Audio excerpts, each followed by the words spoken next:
This is something you've seen just repeat itself throughout history.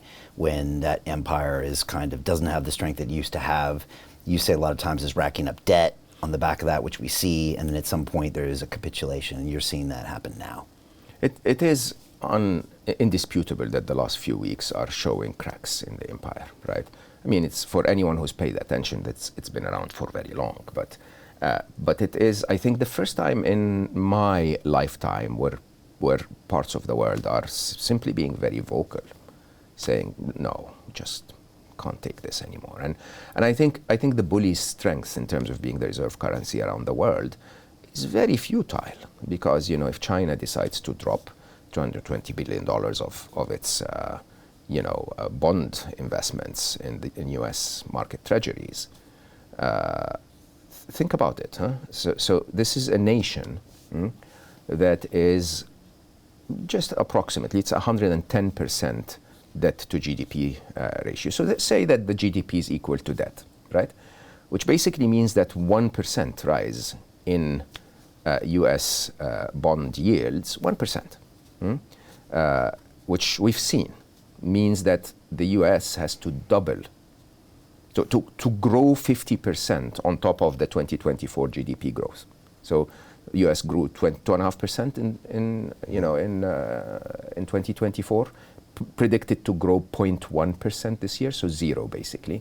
They need to come up with 1%, with almost half of 2024's GDP growth, just to pay the extra 1% in servicing the debt, right? Where would that come from? It would either come from a bailout of some sort, or it would come from US taxpayers, or it would come from an angry response of the bully trying to get that from elsewhere, okay? And I think what is happening, which I really use the bully example because that's what we've seen as children, that when this power is disrupted, the bully really becomes more aggressive, more annoying, okay? And you could see the signals that come from China around DeepSeek and Manus and so on, saying, chill, man, like really seriously, you prevent NVIDIA from selling H100s to us.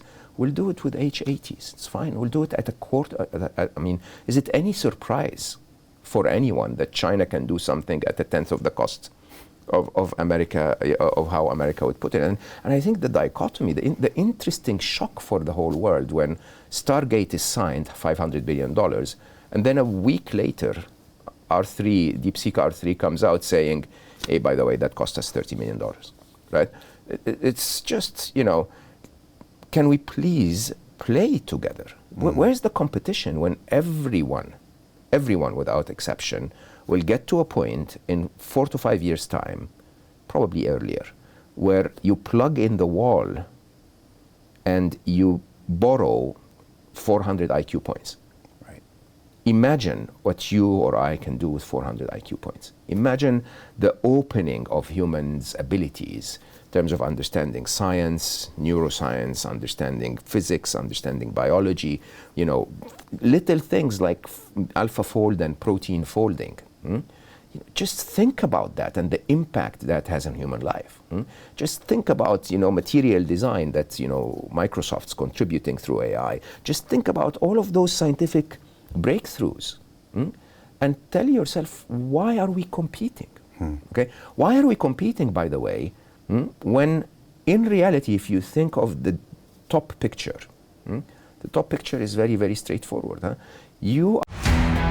do you get out of a rat race? How do you create wealth not only for yourself, but also for the generations to come after? I am absolutely amazed with the quality of companies that we're getting exposure to. We go on to Zoom calls with the innovators and the folks who are building new applications in metaverse, blockchain, artificial intelligence, decentralized finance. What's going on, everybody? Thumbs up if you can see me. We are focusing on early stage investment. And the quality of people that we're getting exposure to, whether it be Dan Tapiero with 1RT, Jason Ma from Open, Yatsu from Animoca. It's been a phenomenal experience thus far. It has far exceeded my expectations. We are focusing on cutting edge technologies. I view it now as the best investment I've ever made. The upside I view is unlimited. And as a retail investor, I would never get this exposure anywhere else outside of Investment Club. See you in the Investment Club.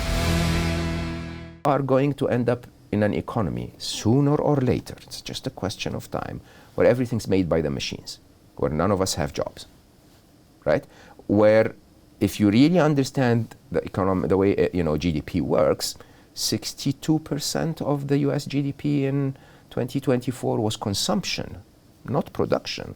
Okay, and if that consumption goes away, the economy collapses. So what does that mean? It means that all of us will have to find a way to survive, probably through some kind of a scheme. Sadly, that sounds like socialism. Hello, capitalism, right? Basically that pays everyone to live.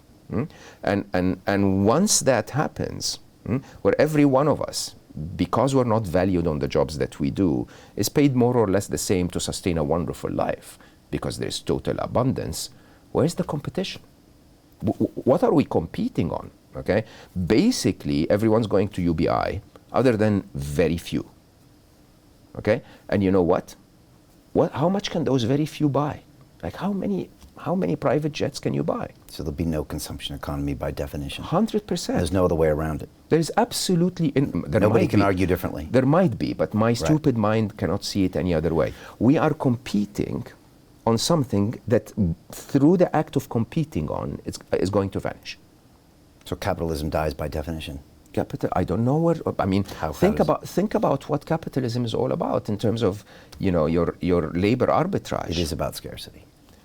But or a finite number. With robotics being able to take over all of the work, with labor cost going down to theoretically zero, with energy cost, if you give me 400 IQ points more, I can harvest energy out of thin air. Energy is all around you. Right? When you really start to think about it, when we use different manufacturing methods to use robotics to make things anywhere in the world, where there is really no need to ship anything around the world, when all of that happens, your wonderful suit would cost 5 cents to make, okay, and have a zero negative impact on the environment. And when it costs 5 cents to make, capitalism loses. Either they continue to sell it to the rich for $50,000, but how many can the rich buy? Or they give it to the UBI, the majority, for the 5 cents it's made at, or for 6 cents.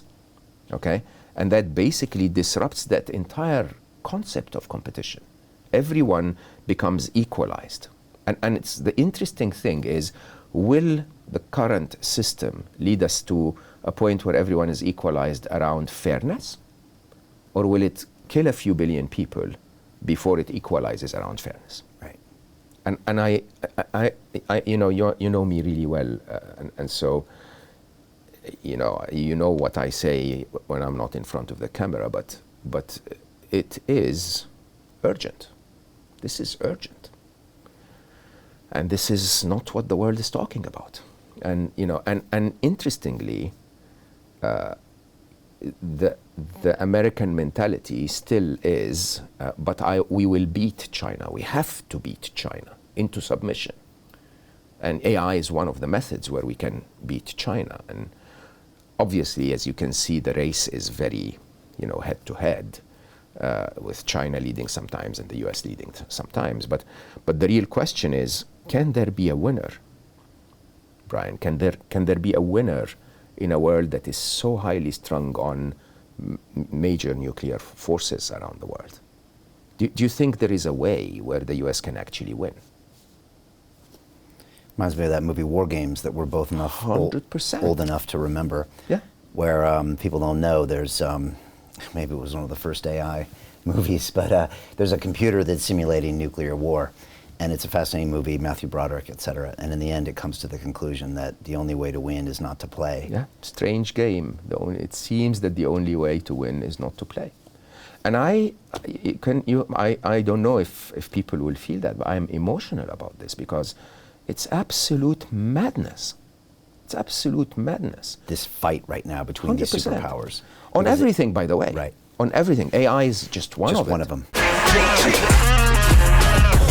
Hey, I know investing in crypto is scary.